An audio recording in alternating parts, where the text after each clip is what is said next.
Va suivre, le désarroi est palpable. En cette période de l'année où les mercures chutent à la nuit tombée, ils sont des centaines à être contraints de dormir dans la rue, tout âge confondu, et ce, même si les initiatives pour leur porter assistance ne manquent pas. Chacun a vécu une histoire particulière pour expliquer comment il s'est retrouvé dans cette situation. Un reportage de Hassan Louhmadi et Saïd Benzizou, commentaire Oussama Al-Bakali.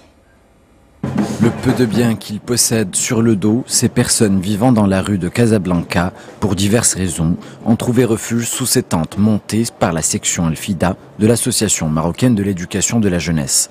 Gîtes, couverts et salles de bain sont mis à disposition de cette population précaire. Notre préfecture compte beaucoup de points économiques et d'agglomération, notamment la gare routière ouledienne, où beaucoup de sans-abri trouvent refuge.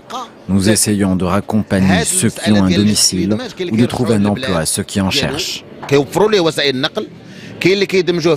Sous les tentes, matelas et couvertures chaudes sont mis à disposition de ceux qui souhaitent passer la nuit. Alors que les causes qui les ont amenés à la rue divergent, leur volonté est la même, s'en sortir. J'avais un emploi que j'ai perdu avant de me retrouver dans la rue. Cette association m'a aidé à me relever. Ils vont même m'aider à avoir un véhicule pour faire du lavage mobile. J'ai demandé un emploi dans le ménage ou la restauration. Mon ami a demandé celui de technicien de surface. Ils ont été très humains. Accueillis par une équipe de jeunes à l'écoute qui dédie temps et énergie à ces personnes qui justement n'ont besoin que de cette modeste mais effective aide pour sortir de leur précarité extrême. Depuis le début de notre action le 10 février dernier, nous avons accueilli 150 personnes pour leur assurer un toit, une visite médicale, des salles d'eau, mais notre but est de les sauver. Nous avons intégré professionnellement 20 personnes. Après le dîner, place au chaud.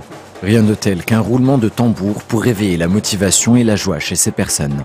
En plus de l'AMJ, l'association Mama Assia, Joud, ainsi que les autorités publiques, locales et ministérielles ont toutes rassemblé leurs efforts pour cette action envers les sans-abri.